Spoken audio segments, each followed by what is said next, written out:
Akhirnya kita membentuk namanya manajemen talenta. Di semua kementerian lembaga ada manajemen talenta. Ada kotak-kotak dari 1 sampai 9, ini udah masuk kotak 6.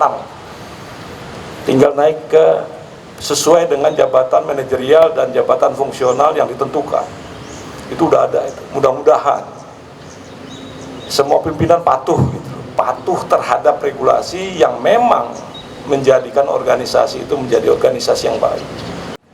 Upacara pengibaran bendera di lingkungan Badan Pengembangan Sumber Daya Manusia Hukum hari Senin tanggal 24 November 2025 dimulai. Persiapan barisan. Pemimpin upacara memasuki lapangan upacara.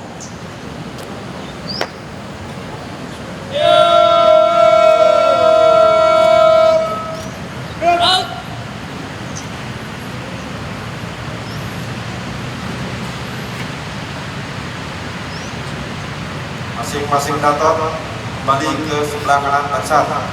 Dator, kerjakan.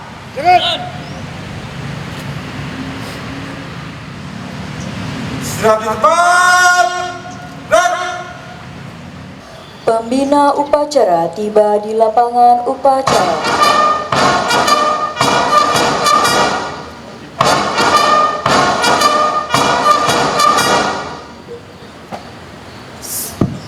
Siap.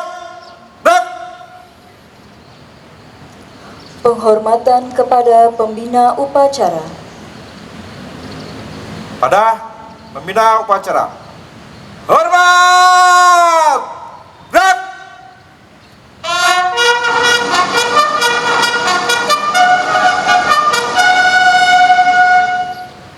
Tegak.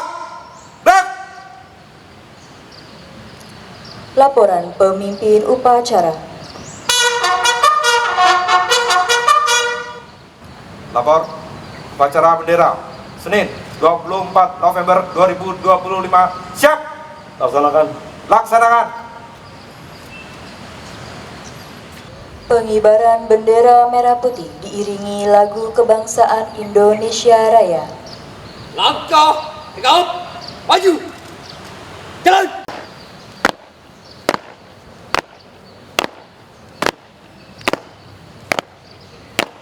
Belok, kanan.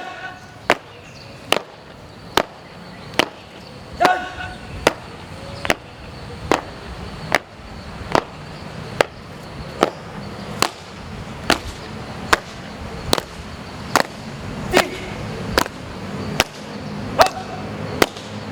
Tiga langkah ke depan dan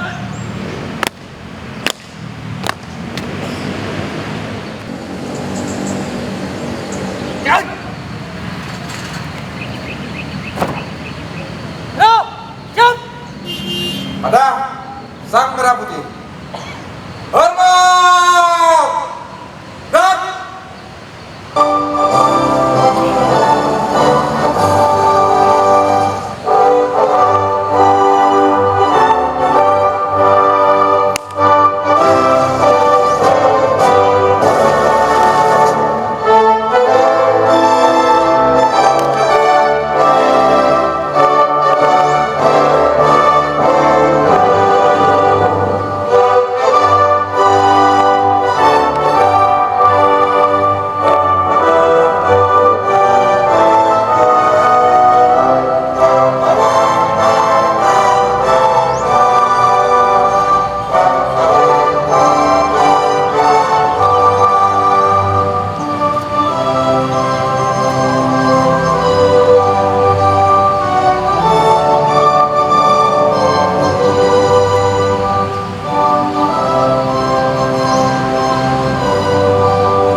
Lurus.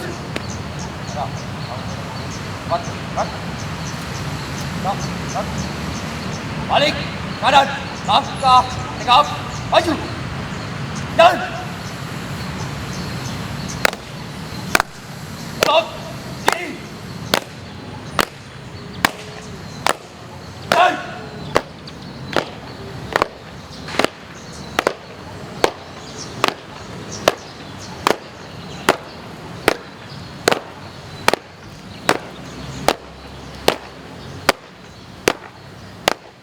Heningkan Cipta dipimpin oleh pembina upacara. Untuk mengenang para pahlawan yang telah gugur mendahului kita, pahlawan kesemua bangsa, marilah kita menundukkan kepala seraya mengheningkan cipta dan berdoa agar para pahlawan dapat diterima di sisi Allah Subhanahu wa Ta'ala, Tuhan yang Maha Esa. Mengheningkan cipta, mulai.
Pembacaan Pancasila diikuti oleh seluruh peserta upacara. Pancasila. 1. Ketuhanan yang Maha Esa. 2. Kemanusiaan yang adil dan beradab. 3. Persatuan Indonesia. 4. Kerakyatan yang dipimpin oleh hikmat kebijaksanaan dalam permusyawaratan perwakilan. 5. Keadilan sosial bagi seluruh rakyat Indonesia.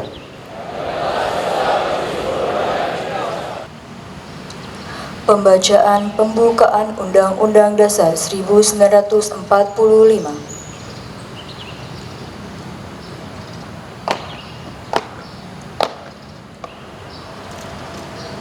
Abon, pembacaan Undang-Undang Dasar Negara Republik Indonesia tahun 1945. Siap, laksanakan. Laksanakan. Laksanakan.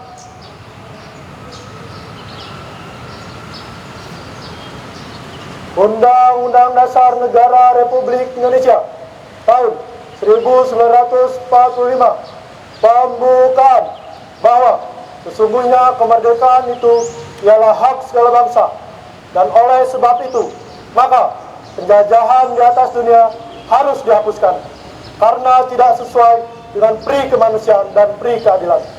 Dan perjuangan pergerakan kemerdekaan Indonesia telah sampailah kepada saat yang berbahagia dengan selamat sentosa menghantarkan rakyat Indonesia ke depan pintu gerbang kemerdekaan negara Indonesia yang merdeka, bersatu, berdaulat, adil dan makmur. Atas berkat rahmat Allah yang Maha Kuasa dan dengan didorongkan oleh keinginan luhur supaya berkehidupan kebangsaan yang bebas, maka rakyat Indonesia menyatakan dengan ini kemerdekaannya. Kemudian daripada itu, untuk membentuk suatu pemerintah negara Indonesia yang melindungi segenap bangsa Indonesia dan seluruh tumpah darah Indonesia, dan untuk memajukan kesejahteraan umum, mencerdaskan kehidupan bangsa, dan ikut melaksanakan ketertiban dunia yang berdasarkan kemerdekaan, perdamaian abadi, dan keadilan sosial, maka disusunlah kemerdekaan kebangsaan Indonesia itu dalam suatu undang-undang dasar negara Indonesia yang terbentuk dalam suatu susunan negara Republik Indonesia yang berkedaulatan rakyat dengan berdasar kepada ketuhanan yang Maha Esa, kemanusiaan yang adil dan beradab, persatuan Indonesia, dan kerakyatan yang dipimpin oleh hikmat kebijaksanaan dalam permusyawaratan perwakilan, serta dengan mewujudkan suatu keadilan sosial bagi seluruh rakyat Indonesia. Pembacaan pembukaan Undang-Undang Dasar Negara Republik Indonesia tahun 1945 telah dilaksanakan. Laporan selesai. Balik tempat. Balik tempat. Amanat oleh pembina upacara.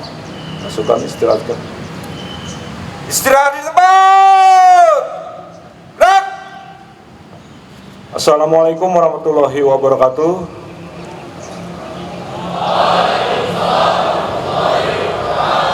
Selamat pagi dan salam sejahtera untuk kita semua. Om Swastiastu, Namo Buddhaya, salam kebajikan, salam rahayu, rahayu, rahayu. Yang saya hormati Pak Slamet Yuswanto, Widya Suara, ahli utama BPSDM Hukum.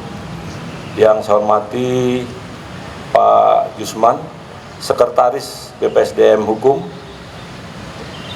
Yang saya hormati Bu Mutia, Kepala Pusat Pengembangan Pelatihan Teknis dan Kepemimpinan.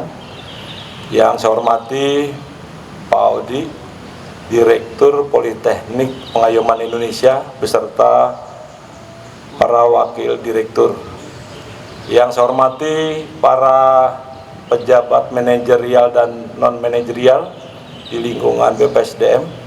Yang saya hormati para peserta TOF KUHP, terima kasih atas turut serta dalam kegiatan upacara penaikan bendera pada setiap hari Senin.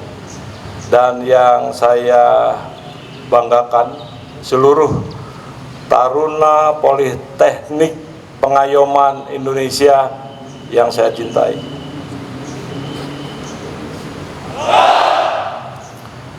Pertama-tama marilah kita panjatkan puji syukur kehadirat Allah Subhanahu wa Ta'ala, Tuhan yang Maha Esa, karena berkat rahmat hidayah inayah kita masih diberikan kesehatan lahir dan batin, diberikan kemauan, keinginan, kesempatan mengikuti upacara pada pagi hari ini.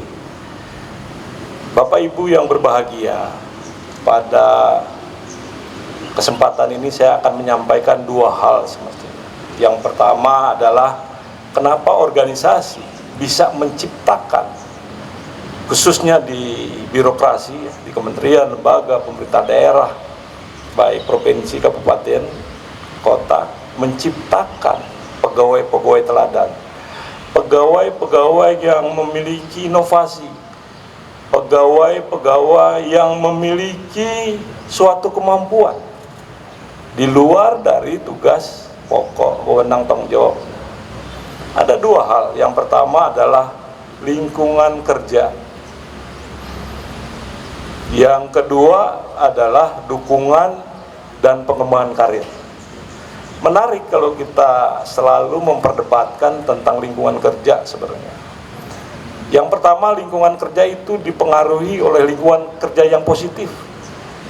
Jadi lingkungan kerja yang nyaman, aman, damai, asri, interaksi antara jajaran itu kondusif, tidak gibah, tapi selalu menekankan untuk penyelesaian masalah.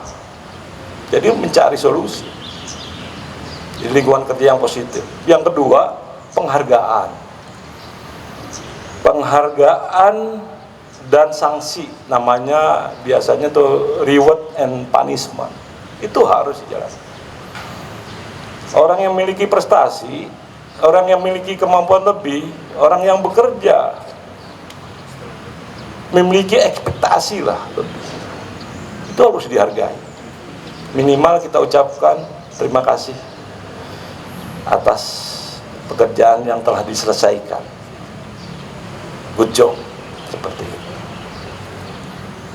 Lalu punishment, evaluasi. Evaluasi tidak 1 tahun sekali, bisa 3 bulan sekali, bisa 6 bulan sekali, supaya para pegawai jajaran ASN itu memiliki interest terhadap sikap perilaku, terhadap kinerjanya, sehingga di masa yang akan datang, kalau kita memang sayang dengan teman sejawat, teman seiring, pimpinan dengan staf, bawa mereka ke hal-hal positif. Manusia tidak ada yang sempurna, termasuk para pimpi tidak sempurna. Ingatkan, ada etika untuk mengingatkan. Dan kalau mengingatkan berarti sayang. Kita ingatkan dengan staf, kenapa terlambat, kita cari tahu kenapa terlambat, kenapa kinerjanya kok tidak meningkat, kok target-targetnya tidak bisa tercapai dalam 3 bulan, 6 bulan, harus disampaikan. Yang ketiga, kesejahteraan. Dan Presiden Republik Indonesia Pak Prabowo itu selalu menekankan kesejahteraan, bukan hanya kesejahteraan di jajaran, tapi kesejahteraan seluruh Indonesia, termasuk kita. Jadi ada upaya-upaya untuk meningkatkan kesejahteraan dengan WBK, peningkatan tunjangan 80%, bisa lebih dari itu. Coba kalau saudara bayangkan antara pekerjaan ASN sekarang dengan beberapa pekerjaan baik di birokrasi maupun di non birokrasi, ya, saya lihat seperti itu. Saya tugas di Jawa Tengah, ada sehari hanya 30.000, sehari 50.000, itu udah harus bekerja. Kalau tidak bekerja, tidak mendapatkan upah itu. Kemarin ada yang disampaikan pendukung, ya, birokrasi, ada di pemerintah daerah, ada namanya gaji harian, penghasilan harian. Jadi kalau mereka masuk bekerja ya dapat, kalau enggak ya enggak. Ternyata hariannya dilihat dari sejauh mana penekanan terhadap kebutuhan pokok. Jadi kalau setiap daerah beda itu. Misalnya di Jawa Tengah ada UMR hanya 1,8, 2 juta. Di tempat lain malah kalau kita lihat hanya 1,5 juta. Itu berarti sehari kalau dia bekerja 30 hari, itu sehari hanya 50.000 kalau bekerja, kalau enggak. Jadi di situ ada lingkungan kerja, lalu ada reward and punishment, ada kesejahteraan, lalu ada pekerjaan sesuai dengan minat bakatnya. Kita punya penilaian kompetensi, ada kepala pusat penilaian kompetensi, itu dilihat itu di situ. Jadi kecenderungan, kalau saya lihat beberapa file, ya, dulu saya boleh melihat karena saya bagian dari yang bisa mengambil keputusan, rekomendasi pengambilan keputusan. Jadi antara manajerial dan teknis, ada orang yang condong memiliki penilaian di bidang manajerial itu tinggi. Yang saya lihat ternyata yang bersangkutan pejabat struktural, tapi teknisnya rendah, maksudnya nilai teknis lebih rendah daripada manajerial. Begitu juga sebaliknya, ada penilaian teknis itu lebih tinggi daripada penilaian manajerial. Itu berarti yang bersangkutan adalah jabatan fungsional tertentu. Saya lihat gitu. Jadi tidak jauh antara penilaian kompetensi dengan lapangan pekerjaan yang kita dapatkan. Kalau dilihat dari kecocokan, ya, kesesuaian antara tugas yang diemban sekarang dilihat dengan latar belakang pendidikan, pengalaman dan sebagainya. Misalnya yang paling sederhana, tidak semuanya bisa menjadi dosen, tidak semuanya bisa menjadi widya suara, tidak semuanya bisa kalau di kepolisian menjadi penyidik, tidak semuanya kalau di pasukan tempur bisa menjadi pasukan yang di lapangan, tidak, ada di bidang administrasi, ada keuangan, sumber daya manusia dan lain sebagainya. Itu dilihat nanti dari profiling karakter masing-masing orang. Kalau itu semua bagus gitu, sesuai, diharapkan organisasi akan menumbuhkan motivasi pengembangan dari inovasi-inovasi, pegawai teladan muncul dan sebagainya. Tapi terakhir ada pengaruh juga antara dukungan dan pengembangan karir. Bayangkan kalau orang sudah bertahun-tahun misalnya tidak naik jenjang jabatan misalnya, atau dalam manajerial tidak naik, eselon 5 aja nggak naik, dia sulit untuk memiliki motivasi untuk melakukan yang lebih dari pekerjaan. Sulit, Pak. Kalau nggak ngeluh aja udah bagus. Di kepolisian, di kejaksaan, di pengadilan, di Kementerian Hukum, di pemerintah daerah, di kementerian lain lah, kementerian lembaga, itu harus dilihat secara spesifik. Akhirnya kita membentuk namanya manajemen talenta. Di semua kementerian lembaga ada manajemen talenta.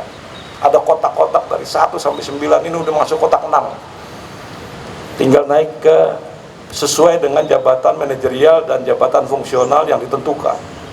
Itu udah ada itu. Mudah-mudahan semua pimpinan patuh gitu, patuh terhadap regulasi yang memang menjadikan organisasi itu menjadi organisasi yang baik. Pengembangan karir seperti itu. Lalu untuk mempercepat dukungan dan pengembangan karir itu ada coaching and mentoring. Jadi setiap organisasi, suborganisasi di setiap kinerja ASN itu ada coaching and mentoring di semua kementerian lembaga, termasuk di aparat penegak hukum. Saya lihat itu, bagaimana calon penyidik itu mengikuti penyidik seniornya. Kemarin kita mengadakan mentorship. Jadi yang senior memiliki pengalaman, kemampuan, pengetahuan lebih, membawa adik-adiknya, juniornya, untuk ikut dalam kinerja. Termasuk di Politeknik Pengayoman Indonesia, tingkat 2 mentorship ke tingkat 1, tingkat 3 mentorship tingkat 2, tingkat 1, supaya mempercepat dan motivasi. Jangan menceritakan hal-hal baik aja, ceritakan hal buruk, ceritakan pengalaman-pengalaman yang menghambat kinerja. Itu mentorship seperti itu. Coaching dilatih mereka. Mungkin di kepolisian ada pelatihan menembak, ada pelatihan penyergapan, termasuk di Kementerian IMIPAS kalau pesertanya ada mengeluarkan orang. Terus ada beberapa di kejaksaan bagaimana penuntutan, diajari itu yang baru oleh seniornya, punya pengalaman, termasuk di Kementerian Hukum seperti itu. Lalu selanjutnya yang terakhir untuk pengembangan karir, kita melihat sejauh mana pendidikan dan pelatihan. Ada pendidikan, ada pelatihan. Di kementerian lembaga biasanya ada beasiswa diumumkan, kita ikut gitu ya. Dan sekolahnya itu tidak di dalam negeri tapi di luar negeri, nanti punya pengalaman untuk interaksi dengan bangsa-bangsa lain. Itu akan memajukan kementerian lembaga. Sekarang kalau melihat lulusan di Amerika, kalau kementerian lembaga punya jaringan ke sana, itu udah akrab aja, udah familiar gitu, seperti itu. Kemarin di Kementerian Hukum banyak itu, di Australia, di Selandia Baru, di Jerman. Cobalah peluang-peluang itu untuk dapat dimanfaatkan. Pelatihan juga seperti itu, pelatihan jenjang pertama, terus muda, madya, diikuti, itu mengangkat kesempatan melalui seleksi yang memang diharuskan dan ditentukan seperti itu. Lalu terakhir, pengabdian. Jadi dua. Tadi tentang teladan, penghargaan, pegawai ASN yang memiliki keteladanan, kemampuan inovasi. Terakhir pengabdian, mau dibawa kemana kemampuan kita. Kita kembali lagi dari mana kita. Yang tadinya Kementerian Hukum disekolahkan, dilatih dan sebagainya, memiliki kemampuan lebih, ya mengabdi ke kementerian lembaga. Jangan akhirnya resign, ada korporasi dengan summary sistem penggajian yang bagus, pindah dia. Di beberapa ASN seperti itu, tapi bukan di kita. Dia udah sekolah di Jerman, sekolah di Inggris, Oxford dan sebagainya. Akhirnya bergaul dengan teman sekolahnya dulu. Akhirnya resign dia. Akhirnya pergi ke Singapura, kemarin pergi ke Thailand, ahli kultural, terus kemarin ahli listrik, itu lari ke Vietnam dan sebagainya, karena menjanjikan. Padahal dia mendapatkan kesempatan untuk mengikuti pendidikan pelatihan itu dari Kementerian Lembaga Negara Kesatuan Republik Indonesia, misalnya dari kepolisian, dari kejaksaan, dari Kementerian Hukum. Itu cikal bakal seperti itu. Akhirnya lari karena satu dan lain-lain. Saya berpikir kembali sejauh mana penanaman cinta tanah air. Saya berpikir lagi, apakah kita hidup hanya mencari uang, popularitas? Enggak, dia tidak popularitas, tapi secara materi mampulah lebih daripada teman-teman yang di Indonesia. Tapi bangga enggak. Saya tanyain ke orang tuanya, saya tanyain ke saudaranya, enggak, saya enggak bangga. Saya bangga kalau yang bersangkutan menjadi ASN di Republik ini. Seperti kalau cuma ke sana, kenapa harus masuk ASN dulu? Oleh sebab itu kita semuanya, termasuk saya, menanamkan cinta tanah air, membela bangsa dan negara melalui kinerja kita. Dan ini merupakan upaya kita dalam menyampaikan ucapan terima kasih kepada bangsa dan negara ini dengan menjadi orang-orang yang dapat memberikan pelayanan kepada masyarakat. Oleh sebab itu saya tanamkan diri saya dan mungkin rekan-rekan semua, yang kita lakukan adalah yang menjadi harapan seluruh masyarakat bangsa dan negara Republik Indonesia. Terima kasih, mohon maaf. Wabillahi taufiq wal hidayah. Wassalamualaikum warahmatullahi wabarakatuh.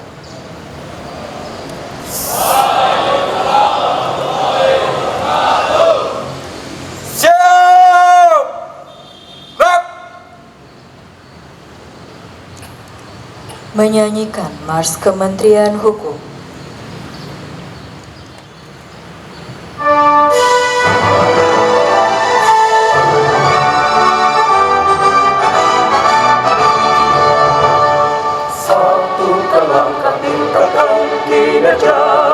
Wujudkan bangsa yang sejahtera, membangun hukum menjadi panglima, mewujudkan keadilan yang nyata, kembangkan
Pembacaan doa.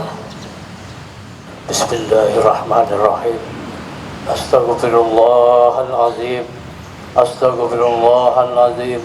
Astaghfirullahalazim. Allahumma salli ala Sayyidina Muhammad wa ala ali Sayyidina Muhammad.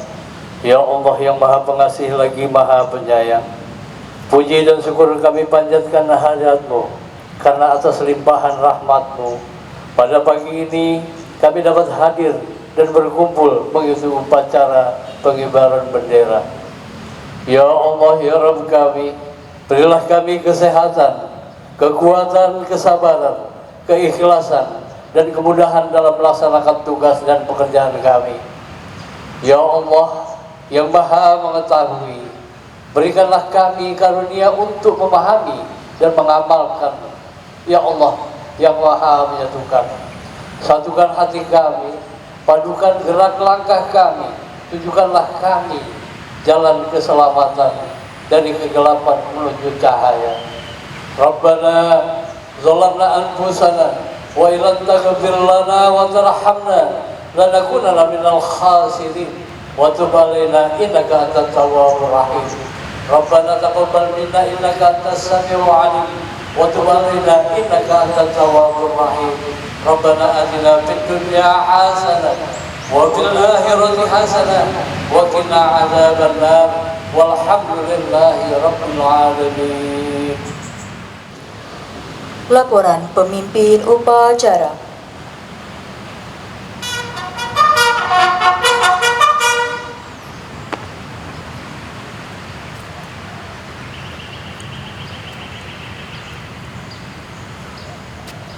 Upacara telah selesai dilaksanakan. Laporan selesai. Terima kasih, bubarkan. Bubarkan.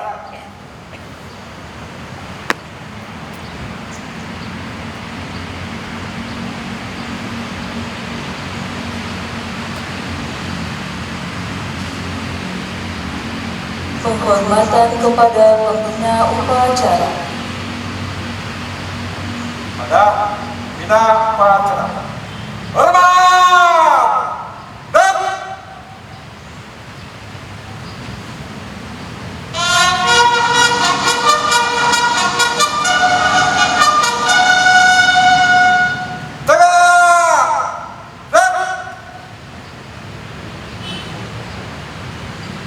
Pembina upacara meninggalkan mimbar upacara.